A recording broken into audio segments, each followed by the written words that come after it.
Good morning and welcome everyone to Dunkley. I do appreciate Peter Dutton coming down and speaking to the local organisations who are doing wonderful things within our community. Pre-poll has been going exceptional, but the common theme is people are choosing electricity bills or food.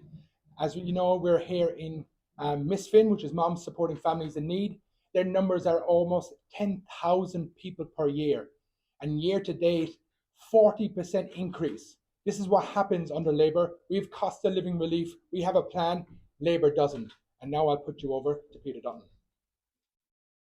Thanks very much, Nathan. Firstly, I want to say thank you to Charlotte and to the amazing volunteers we've met this morning. This organisation provides support to mums in need.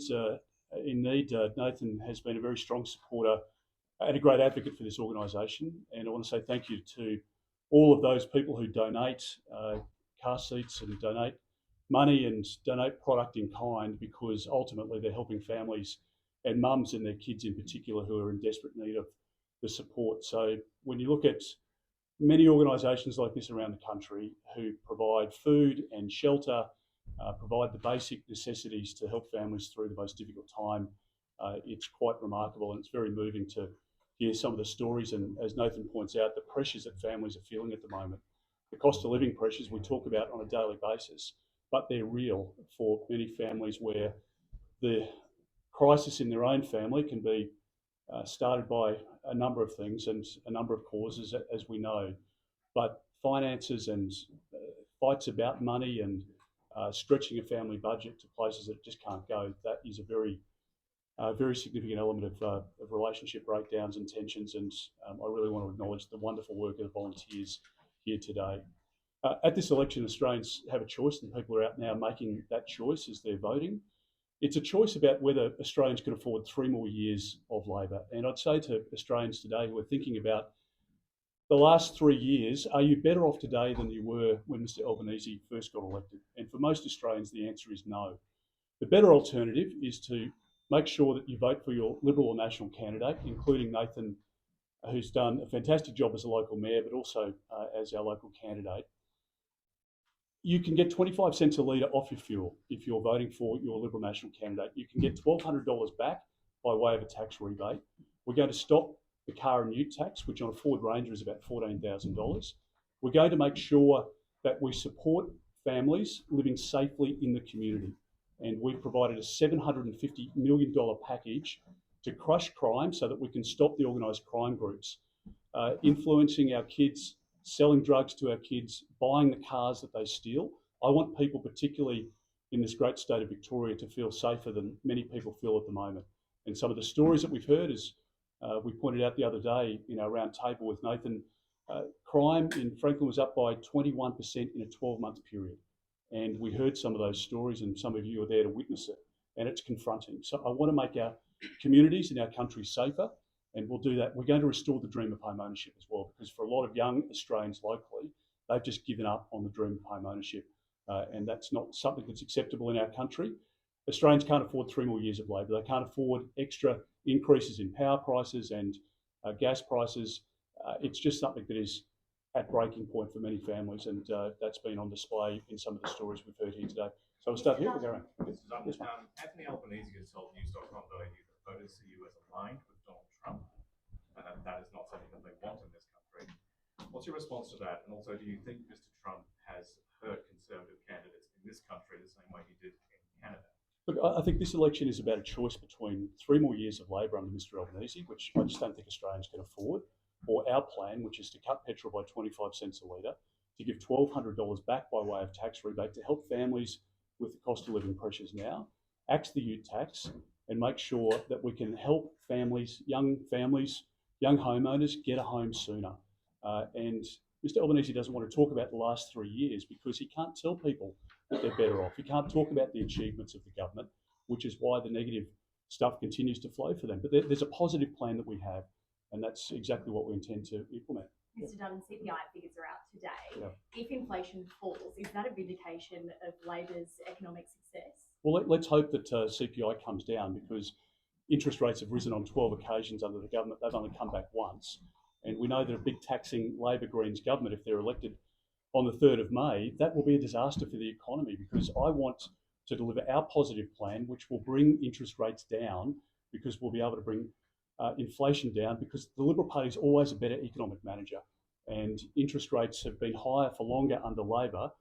They've come down in the US and the UK and Canada and New Zealand before they've come down in Australia, and that's because the government here has spent more than any government in 40 years, and that's what's kept up inflation. So a Liberal government will be better for the economy, better for inflation, and better to help you with the cost of living pressures that you're under.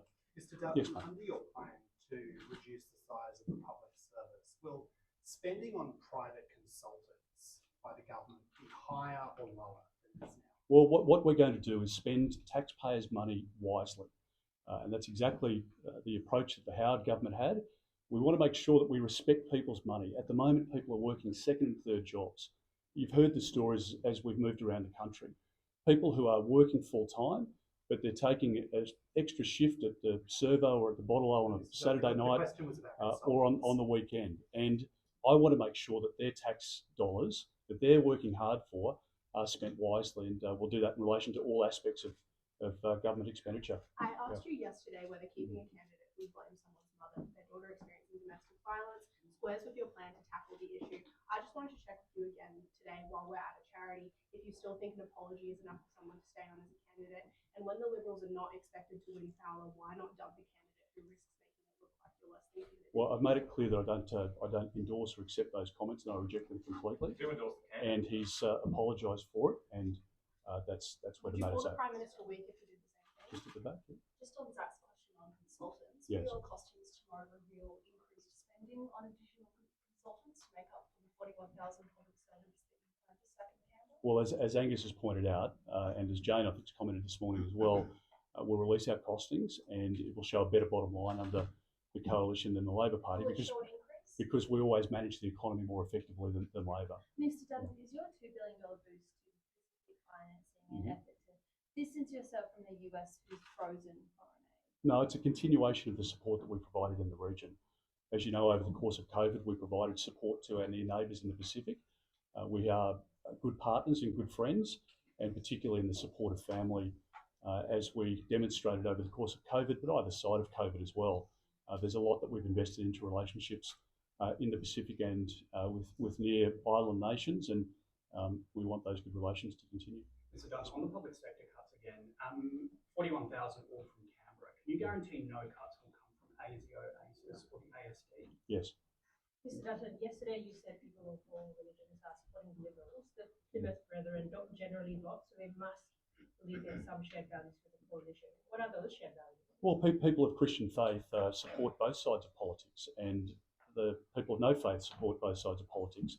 People ultimately can make a decision about who they want to support. In a democracy, we have freedom of speech, and people can vote or not vote. People can make a decision to support a party or not support a party. There will be people of every religious belief and of none at all who feel passionately about this government. I know there are a lot of Australians who really feel that this government, even though they were Labor voters, and probably they voted Labor all of their life, that this government has really let them down.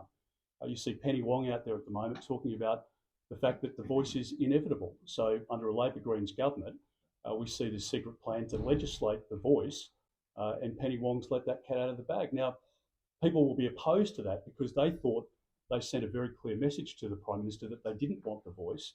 And there will be other issues around economics where families in a small... Mr. Dutton, this is a sect which treats women as second-class citizens and doesn't tolerate homosexuality at all. Surely you don't think those are shared values? Well, Madura, the point that I make is that there are people who will support parties for different reasons. And people of Islamic faith are involved in this election, people of no faith, people of the Jewish faith obviously feel particularly aggrieved, as they should, by the anti-Semitism that we've seen in our society over the course of the last couple of years. And they've seen the anti-Semitic Jew-hating Greens party and the conduct of that party. But some people will be out supporting the Greens. And that's the reality. But for our party, the plan that we've got as we go into the election is to cut fuel by 25 cents a litre, to give $1,200 back by way of tax rebate, just to help people deal with the cost of living pressures that they're under, and to make sure that we can get our economy back on track so we can deal with the cost of living crisis bring inflation down, bring interest rates down, and cut Labor's taxes. Mr. Dutton, are you planning to bring back the significant investor visit? Where's your hat today? It's an oversight. Really? Your colleagues didn't badger you into taking it off? The bus yesterday. Oh, did he? And it's never been found since. Look, we've said in relation to our visa program, firstly, and the whole migration program, it needs to be managed effectively. We've said that we want to bring people in who can contribute to our country, and that's an amazing migrant story of our country. And we don't have any plans to change the settings in relation to that at the moment. Mr. Dutton. Oh, sorry. Yes, mate. Just on nuclear energy, with your criticism of Anthony Albanese's $600 billion claim for your nuclear program, you said in fact it will cost around $116 billion just to build the plants that you plan. Well, that's a CSIRO figure. CSIRO figure, and Yeah. it's based on frontier modelling that with specification of using AP1000 reactors made by Westinghouse. They're relatively cheap compared to other models. But your front benchers, David Littleproud and Ted O'Brien, have said repeatedly that the coalition will not build those types of reactors in electorates where there is no water. They'll use dry-cooled reactors, perhaps. They cost up to 4 times more, according to the World Nuclear Association. How can you say that you know the specific cost of your nuclear plant when you haven't finalised the models that you'll use?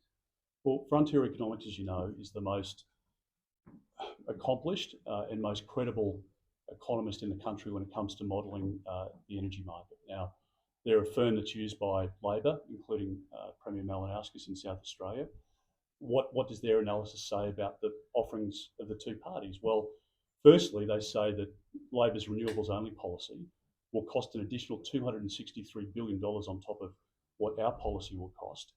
They conclude that our policy will be 44% cheaper than Labor's, so that means electricity costs will go down.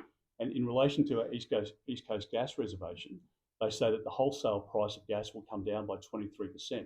Now, Frontier has assumed costings, as you made reference to the CSIRO, as they have in relation to the cost, which will be averaged out. So you'll have a look at the different sites, and the point we've made in relation to the policy is that we'll take expert advice on what is the best fit for those 7 sites.